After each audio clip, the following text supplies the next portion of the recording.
नमस्ते बच्चों। हम बात कर रहे हैं बौद्धिक विकास की। अभी तक हमने उसके कैरेक्टरिस्टिक्स की भी बात की थी। अपनी बात को आज हम आगे बढ़ाएंगे।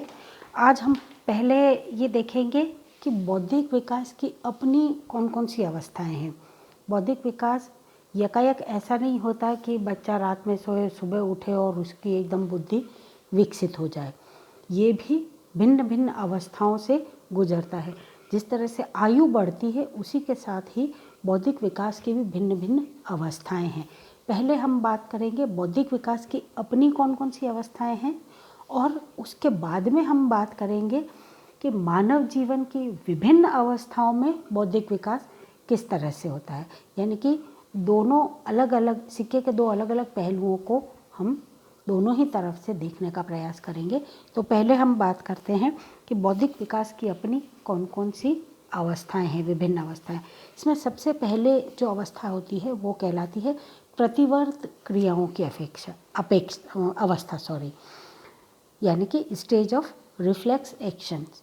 और आप देखिएगा कि ये जितनी अवस्थाओं की हम बात कर रहे हैं ये मानव जीवन की अवस्थाओं से भी इनडायरेक्टली जुड़ी हुई हैं, क्योंकि जो प्रतिवर्त क्रियाएं हैं ये बौद्धिक विकास की पहली अवस्था है और शिशु जन्म के बाद में केवल यही क्रियाएं वो बच्चा करता है। ये क्रिया भूख प्यास लगने, दर्द होने, कष्ट होने, पेट में ऐंठन इत्यादि आंतरिक उद्दीपनों से होती है, या फिर तेज रोशनी, धूप, अंधकार, तेज शोर इत्यादि इन सब के प्रति भी शिशु जो है वो प्रतिवर्त क्रियाएं करता है। फिर दूसरी जो स्टेज आती है वो है ऐच्छिक क्रियाओं की अवस्था, स्टेज ऑफ वॉलंटरी एक्शंस। बौद्धिक विकास की जो दूसरी महत्वपूर्ण अवस्था है वो ऐच्छिक क्रियाओं की अवस्था मानी गई है। बालकों में बुद्धि विकास के साथ साथ ही उनकी प्रतिवर्त क्रियाएं जो है वो ऐच्छिक क्रियाओं में परिवर्तित होती जाती हैं और इन ऐच्छिक क्रियाओं का प्रदर्शन वो तब करता है जब वो चलने फिरने लगता है और आसपास की वस्तुओं का निरीक्षण करने लग जाता है। जब उसकी ऑब्जर्वेशन कैपेसिटी बिल्टअप हो जाती है या बढ़ जाती है तो वो इस तरह की क्रिया करता है। फिर वो अपने चिंतन और तर्क के द्वारा उनका विश्लेषण करता है और भाषा और संकेतों के द्वारा अपनी ऐच्छिक क्रियाओं में सभी कुछ शामिल हो, जैसे रोना, चीखना, चिल्लाना, मुस्कुराना, गले लग जाना, हंसना, हर चीज़ इसमें शामिल है। लेकिन अब वो उसकी इच्छा होगी तो वो रोएगा, उसकी इच्छा होगी तो वो हंसेगा, उसकी इच्छा होगी तब वो गुस्सा करेगा इत्यादि। तो अब इन भावनाओं पर अब उसका कंट्रोल है क्योंकि उसकी बुद्धि विकसित हो गई है। और फिर तीसरा आता है उद्देश्यपूर्ण क्रियाओं की अवस्था, स्टेज ऑफ मीनिंगफुल एक्शंस।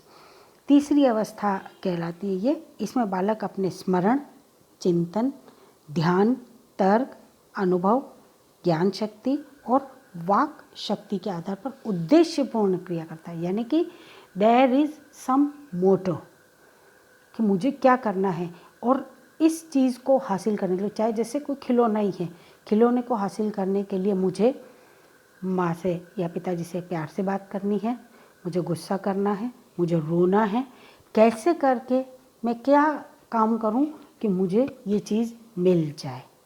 तो एक उद्देश्य के साथ में बच्चा कोई भी कार्य करता है। वो भूतकाल में किए गए कार्यों और विगत अनुभव के आधार पर वर्तमान की क्रियाएं करता है और भविष्य को सुंदर, सुखद और आनंदमय बनाने की भरपूर चेष्टा करता है और इन क्रियाओं के माध्यम से वो अपने लक्ष्य की पूर्ति करता है। और फिर बात आती है निर्देशित क्रियाओं की अवस्था। निर्देशित क्रियाएं यानी कि स्टेजेस ऑफ गाइडेड एक्शन। अब वो स्टेज आती है जहाँ पर उसकी बुद्धि इतनी विकसित हो गई कि वो दूसरों के दिए हुए डायरेक्शन या दूसरों के दिए हुए निर्देशों को उनकी पालना कर सके, उनके अकॉर्डिंग बिहेव कर सके कि आपको यहाँ बैठना है या इतने बजे, जैसे स्कूल जाना है तो इतने बजे पहुँचना है, घंटी बज जाएगी, प्रेयर होगी, फिर आपकी इतने बजे तक ये क्लास होगी, इतने बजे तक ये। तो जो भी इंस्ट्रक्शंस उसको दिए जाते हैं कि आपको बैठना है, आपको काम करना है, आपको लिखना है, अब आपको बोलना है इत्यादि, जैसा भी उसको निर्देश मिलते हैं वो उनका पालन करता है। पहले ये स्टेज नहीं होती है। जब उद्देश्यपूर्ण क्रियाओं की अवस्था पूरी होती है तब ये अवस्था आती है।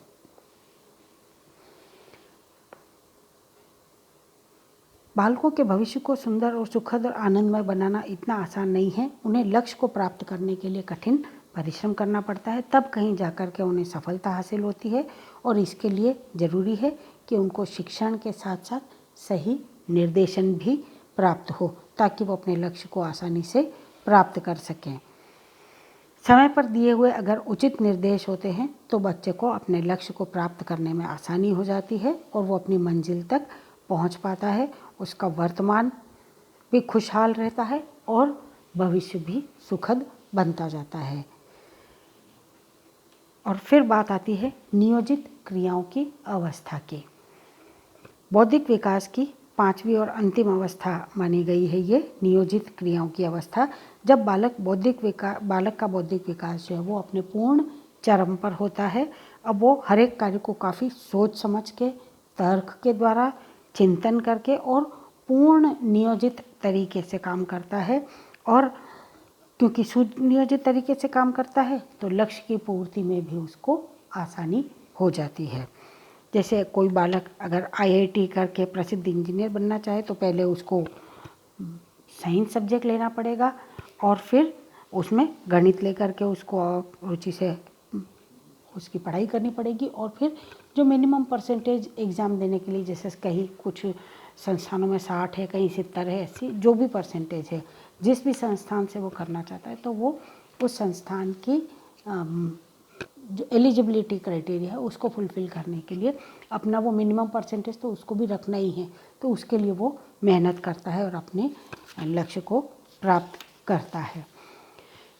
तो ये थी बात कि बौद्धिक विकास की अवस्थाएं क्या हैं। अब हम इसको दूसरे ढंग से देखते हैं कि ये जो बौद्धिक विकास है ये भिन्न भिन्न अवस्थाओं में कैसे होता है। यहाँ अवस्थाओं से मतलब मानव जीवन की विभिन्न अवस्थाएं हैं। तो सबसे पहली जो हम बात करेंगे वो शैशव अवस्था और बचपन की अवस्था है। इसमें सबसे पहले वही संवेदी अंगों में संवेदना ड्यूरिंग इन्फेंसी और बेबीहुड। इसमें संवेदी अंगों में संवेदना आती है, यानी कि जितने भी ज्ञानेंद्रियां हैं, सेंसरी ऑर्गन्स हैं, जिसमें आँख, कान, नाक, मुंह और त्वचा, पूरे शरीर की त्वचा, ये 5 मुख्य हमारे संवेदी अंग माने गए हैं। बालकों के बौद्धिक विकास जन्म के कुछ समय पश्चात चालू हो जाता है, क्योंकि बौद्धिक विकास का सीधा संबंध मस्तिष्क और तंत्रिका तंत्रों के विकास और उसकी परिपक्वता से होता है। इसलिए जन्म के समय शिशु के मस्तिष्क की कोशिकाओं का विकास नहीं हुआ होता है, लेकिन जन्म के बाद में धीरे धीरे इन अंगों का विकास प्रारंभ हो जाता है। शैशव अवस्था में सबसे पहले ज्ञानेंद्रियों से ये प्रारंभ होता है बौद्धिक विकास। जन्म के बाद में शिशु तेज रोशनी और धूप के प्रति सबसे पहले अपनी क्रियाशीलता देता है। फिर कान वाले भाग में उसका विकास होता है कि वो पहले आँख फिर कान, जिसमें उसको भिन्न भिन्न आवाज़ें सुनाई पड़ती हैं और वो उनके आवाज़ सुनने के फलस्वरूप अपनी प्रतिक्रिया व्यक्त करता है। और फिर संवेदना आती है जीभ में, स्वाद,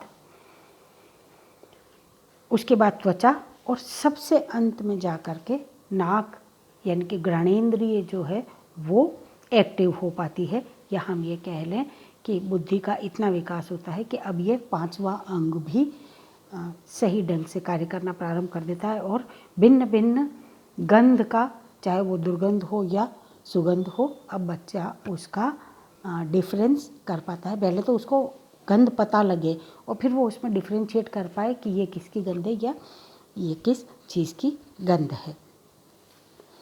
लगभग 2-3 माह का शिशु विभिन्न प्रकार के स्वाद के प्रति अपनी प्रतिक्रिया देने लग जाता है। 3 माह के शिशु को अगर संतरे मौसमी का रस उसकी जुबान पर अगर लगाया जाएगा, क्योंकि वैसे तो 4 महीने तक माता का दूध ही पिलाया जाता है, लेकिन अगर एक्सपेरिमेंट के तौर पर ज़रा सा उसको खाली मुंह में टच भी किया जाए तो वो उसके अगेंस्ट रिएक्शन ज़रूर से देता है। और लगभग 2 से ढाई वर्ष के बालक में जाकर के सूंघने की क्षमता का विकास होता है। इसी तरह से इसमें संवेदी अंगों के बाद में हम बात करते हैं भाषा की, भाषा का विकास। भाषा का विकास भी जन्म से हो जाता है, लेकिन उसका स्पष्टीकरण बाद में होता है। प्रथम क्रंदन, वैसे हम भाषा के बारे में पूरा विस्तार से पढ़ चुके हैं कि सबसे पहले बच्चा रोना यानी कि क्रंदन उसका चालू होता है, फिर वो कूइंग, बेबलिंग इत्यादि किलकारियाँ जिसको हम कहते हैं वो चालू करता है। फिर बहुत ही सिंपल से एक एक अक्षर से शब्द बनाता है, जैसे माँ, ना इत्यादि। तो एक एक अक्षर से शब्द बनाता है, फिर सिमिलर अक्षर के दो अक्षर में से मिला करके वो शब्द बनाता है, जैसे मामा, नाना, दादा, बाबा इत्यादि। तो इस तरह से धीरे धीरे धीरे उसकी भाषा का विकास होता जाता है। और फिर बात आती है अनुकरण की। तीसरा जो इसमें स्टेज है उसमें अनुकरण। 6 से 7 महीने का बालक दूसरे का अनुकरण करके बहुत कुछ सीखता है, लेकिन अभी वो बोल नहीं पाता है। बोलते समय वो बड़े ध्यान से सुनता है और भाषा का अनुकरण सीखता है। 1 वर्ष का बालक और अधिक अच्छी तरह से बोलना सीख जाता है। भूख लगने पर रोटी या मनपसंद वस्तुओं की मांग भी करता है। प्यास लगने पर खुद पानी का गिलास उठा करके पीने का उपक्रम करता है। 2 वर्ष का बालक अनुकरण के माध्यम से बहुत सारी क्रियाएं सीख चुका होता है। और फिर बात आती है पूर्व बाल्यावस्था की। पूर्व बाल्यावस्था जो है, जो लगभग 2 वर्ष से लेकर के और 6 वर्ष तक की मानी गई है। इसमें इंटेलेक्चुअल डेवलपमेंट किस ढंग से होता है? इसमें सबसे पहली इम्पॉर्टेंट चीज़ है कि अवलोकन, ऑब्जर्वेशन, ध्यान से देखना। तो बच्चे जो है वो, उनकी ऑब्जर्वेशन जो है वो बहुत तगड़ी हो जाती है, बहुत स्ट्रांग हो जाती है इस उम्र के आते तक। पूर्व बाल्यावस्था के बालकों में अवलोकन की अभूतपूर्व क्षमता होती है और यही अवलोकन की क्षमता उनमें जिज्ञासा भी पैदा करती है। और जिज्ञासा को शांत करने के लिए वो चीज़ों को छू कर, देख कर, फेंक कर, उलट पुलट के, चारों तरफ से घुमा करके और हर तरह से उसको ऑब्जर्व करके और उसके बारे में अधिक से अधिक जानकारी हासिल करने का प्रयास करते हैं। और इस चक्कर में कई बार वो, चाहे वो उनके खिलौने ही क्यों ना हो, उनको तोड़ भी देते हैं। चीज़ों को तोड़ना, अब जैसे मोबाइल हाथ में आ गया तो उसका कवर भी खोल दिया या उसके बटन को इधर उधर दबा दिया, तो उस चक्कर में कोई चीज़ें खराब भी हो सकती हैं। इसी तरह से इसी जिज्ञासा के चलते तेल, दवाइयाँ इत्यादि को अपने शरीर पर भी गिरा लेते हैं। उनके हाथों से सामान कई बार गिर भी जाता है। तो इस तरह की हरकतें जिज्ञासा के कारण से या ऑब्जर्वेशन के अंतर्गत उनकी शामिल होती है। फिर इसी में उनका प्रश्न, हर चीज़ के लिए प्रश्न पूछना, ये क्या है, ये क्यों है, ये कैसे है, ये कब आया, ये कहाँ जाएगा, ये कौन लाया, इत्यादि इत्यादि अनगिनत सवाल हैं जिनके जवाब देते देते शायद हम थक जाएं, लेकिन उनके सवाल ख़त्म ना हों। तो इस तरह से वो अपने माता पिता, शिक्षक या जो भी उनके आसपास में हो उनसे सवाल करते हैं और अपनी जिज्ञासा को शांत करने का प्रयास करते हैं। और फिर बात आती है समझ बोध की, यानी कि अंडरस्टैंडिंग की। 2 से 5 वर्ष के बालक में विभिन्न वस्तुओं के बारे में जानने की समझ पैदा हो जाती है। वो ये समझने लग जाता है कि जलती हुई लालटेन या चिमनी को अगर छू लिया जाएगा तो हाथ जल सकता है, या कांच है तो उससे चोट लग सकती है, चाकू है तो धारदार है इत्यादि। अब वो चीज़ों के बारे में उसको अब जानकारी हासिल हो जाती है, वो समझने लग जाता है, ठंडा और गर्म का भेद करने लग जाता है और अपनी जिज्ञासा को शांत करने के लिए अभी भी, लेकिन सवाल जवाब तो उसके चलते ही हैं। और फिर बात आती है भाषा के विकास की। इसमें भी पूर्व बाल्यावस्था में भाषा का विकास तेज़ गति से होता है। 3 वर्ष का बालक जिन शब्दों को बोलता है उनके अर्थ भी वो जानता है। जैसे अगर उसको कहा जाए कि माँ से दूध की बोतल लेकर के आनी, तो वो जाएगा और अपनी बात माँ को समझा देगा कि उसको दूध की बोतल चाहिए। और 3 वर्ष का होने तक उच्चारण भी काफ़ी स्पष्ट होने लग जाता है, शब्दकोश में भी बढ़ोतरी होती जाती है। और 4-5 वर्ष का बालक भिन्न भिन्न प्रत्ययों के संबंध में भी वो जानकारी हासिल कर चुका होता है। और 3 से 5 वर्ष का बालक अब थोड़ा लिखना पढ़ना भी सीख चुका होता है। हिंदी और अंग्रेजी के अक्षरों का ज्ञान भी उसको हो जाता है, सरल शब्दों को लिख लेता है इत्यादि। इस तरह से उसका भाषा के माध्यम से भी उसका बौद्धिक विकास इतना हो चुका होता है कि अब वो ये सब चीज़ें समझ पाता है, बोल पाता है, उनका इस्तेमाल कर पाता है। बच्चों, बौद्धिक विकास इस पूर्व बाल्यावस्था में कैसे होता है ये हम अगली क्लास में कंटिन्यू करेंगे। अभी हमने इसके 3 बिंदुओं की बात की है। अगला जो बिंदु है वो है सृजन शक्ति यानी कि क्रिएटिविटी का। इसके बारे में हम विस्तार से चर्चा अगली क्लास में करेंगे। तब तक के लिए अपने घरों में रहिए, सुरक्षित रहिए। धन्यवाद।